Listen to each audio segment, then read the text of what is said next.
कभी सोचा है कि सिर्फ 10 रुपए की एक छोटी सी देसी ड्रिंक भारत के करोड़ों के बेवरेज मार्केट में एक क्रांति ला सकती है?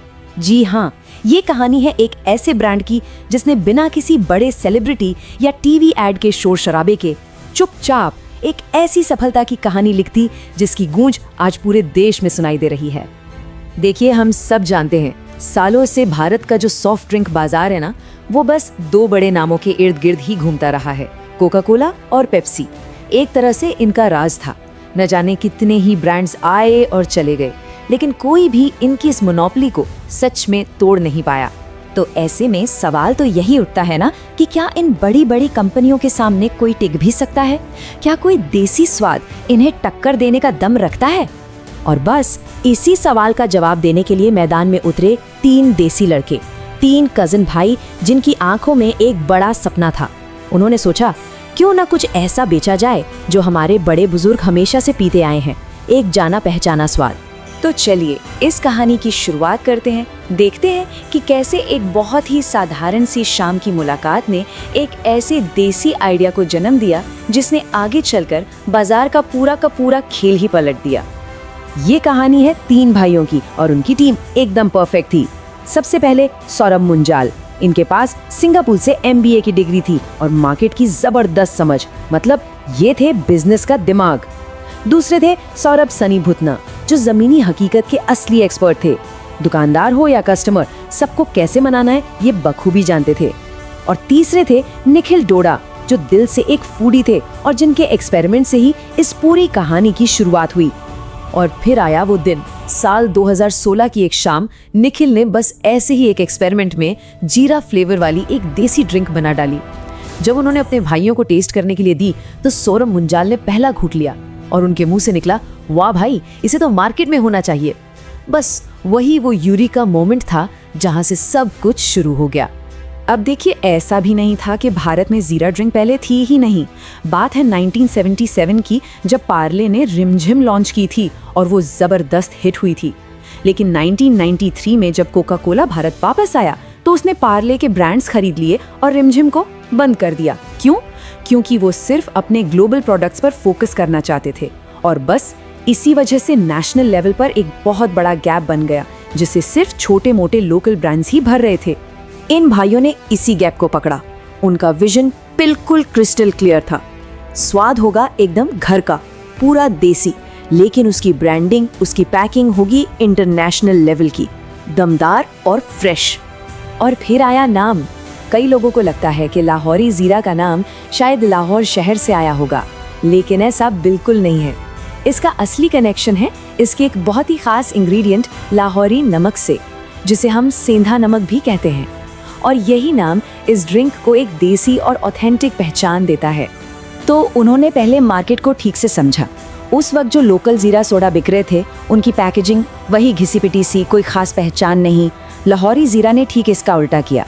उन्होंने चुना ब्लैक और गोल्ड का एक प्रीमियम कॉम्बिनेशन। और फिर उन्होंने खेला अपना सबसे बड़ा दाव, कीमत रखी सिर्फ 10 रुपए। एक ऐसा मैजिक प्राइस पॉइंट ताकि छोटे शहरों में भी हर कोई इसे आसानी से खरीद सके। प्रोडक्ट तैयार था, ब्रांडिंग हो चुकी थी, लेकिन असली खेल तो अब बाजार में उतरने के बाद शुरू होना था। और इस मुश्किल काम की जिम्मेदारी ली सनी ने, जो कि ग्राउंड लेवल के एक्सपर्ट थे। सोचिए, वो लुधियाना के एक बड़े डिस्ट्रीब्यूटर के पास गए तो उसने सीधी एक शर्त रख दी, मैं एडवांस पैसे नहीं दूंगा, माल रख जाओ, बिक गया तो ठीक, नहीं बिका तो वापस ले जाना। अब ये एक ऐसा चक्रव्यूह है जिसमें कई नए स्टार्टअप्स फंसकर अपना पैसा और हौसला दोनों गवा देते हैं। लेकिन इन भाइयों ने एक अलग ही रास्ता चुना। उन्होंने डिस्ट्रीब्यूटर को साफ मना कर दिया और फैसला किया कि वो खुद सीधे दुकानदारों और रिटेलर्स के पास जाएंगे। उन्होंने दुकान जाकर सैंपल दिए, लोगों को ड्रिंक टेस्ट कराई और उनसे सीधा खराब फीडबैक लिया। और यकीन मानिए, ये फैसला एक मास्टर स्ट्रोक साबित हुआ। उन्हें वो चीज मिली जो बड़े बड़े डिस्ट्रीब्यूटर कभी नहीं दे सकते थे, असली अनफिल्टर्ड कस्टमर फीडबैक। किसी ने कहा, अरे इसका रंग तो थोड़ा डल है, किसी को मिठास ठीक नहीं लगी, तो किसी ने कहा कि यार इसमें गैस मतलब फिज कम है। वो हर फीडबैक को नोट करते और हर रात अपने फॉर्मूले को और बेहतर बनाते। तो अब गाड़ी चल पड़ी थी। ड्रिंक मार्केट में पसंद की जा रही थी, डिमांड भी बढ़ रही थी, लेकिन कहते हैं ना, जैसे जैसे बिजनेस बड़ा होता है चुनौतियां भी बड़ी हो जाती हैं। और तभी साल 2021 में सरकार ने कार्बोनेटेड ड्रिंक्स पर टैक्स को सीधा 40% तक बढ़ा दिया। 28% जीएसटी और 12% सेस। ये लाहौरी जीरा के लिए एक बहुत बहुत बड़ा झटका था। अब जरा हिसाब समझिए, अगर वो ड्रिंक को 10 रुपए में ही बेचते तो 4 रुपए तो सीधे टैक्स में चले जाते। अब बचे हुए 6 रुपए में बॉटल की लागत, ट्रांसपोर्टेशन, रिटेलर का मार्जिन और मैन्युफैक्चरिंग सब कुछ कवर करना नामुमकिन था। लेकिन यहाँ उन्होंने एक और स्मार्ट मूव चला। उन्होंने कीमत नहीं बढ़ाई, क्योंकि वो जानते थे कि 10 रुपए का सिक्का ही उनकी असली ताकत है। इसके बजाय उन्होंने बॉटल का साइज 250 ml से घटाकर 160 ml कर दिया। इससे उनका जादुई 10 रुपए का प्राइस पॉइंट भी बना रहा और उनका प्रॉफिट मार्जिन भी मेंटेन हो गया। ये फैसला वाकई काम कर गया। और इस कहानी में सबसे दिलचस्प बात तो ये है कि ये सारी की सारी ग्रोथ बिना किसी बड़ी फंडिंग या इन्वेस्टर के सहारे हो रही थी। उनकी बिजनेस करने की फिलॉसफी ही बिल्कुल अलग थी। जहां ज्यादातर स्टार्टअप्स फंडिंग जुटाने के पीछे भागते हैं, वहीं सौरभ मुंजाल का फंडा क्लियर था। वो कहते थे कि हमें 500 करोड़ जलाकर लाइमलाइट में नहीं आना, बल्कि 50 करोड़ कमाकर एक सस्टेनेबल बिजनेस बनाना है। ये एक क्लासिक बूटस्ट्रैपिंग फिलॉसफी थी। उनका मंत्र था पहले उपलब्धता फिर एडवर्टाइजिंग, और इसीलिए शुरुआती सालों में मार्केटिंग पर 0 खर्च, 1 भी रुपया नहीं। और इस स्ट्रैटेजी का नतीजा कमाल का था। जरा ग्रोथ के नंबर्स पर गौर कीजिए। फाइनेंशियल ईयर 2021 में कंपनी का रेवेन्यू था 80 करोड़।